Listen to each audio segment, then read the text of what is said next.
Welcome to our channel. Today we how to manage customer loyalty programs with Smile.io detailed guide step by step clearly. Begin by visiting the Smile.io website. Create an account if you don't already have one. Log into your Smile.io dashboard. Familiarize yourself with the main interface. Click on the Programs tab on the left menu. Here, you can choose to create a loyalty program or a referral program. Select the type of loyalty program you want to implement. Decide between points, tiers, or both for your loyalty structure. Customize your program name and description to reflect your brand. Set the earning rules for how customers can earn points.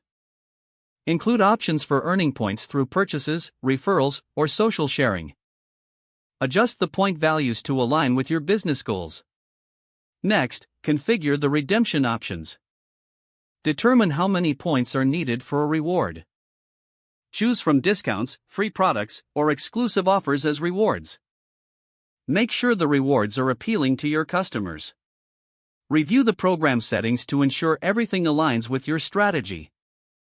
Now, integrate Smile.io with your e-commerce platform. Follow the prompts for integration based on your platform. Once integrated, test the functionality to ensure smooth operation. Promote your loyalty program to your customers. Use email campaigns, social media, and website banners to spread the word. Engage with customers to encourage sign-ups. Monitor and analyze program performance regularly. Access the analytics dashboard to track participation and engagement. Adjust your program based on performance insights and customer feedback. Continuously innovate rewards and promotions to keep customers interested. Regularly communicate with your loyal customers to strengthen relationships. Don't forget to like this video and subscribe to our channel for more step-by-step tech guides.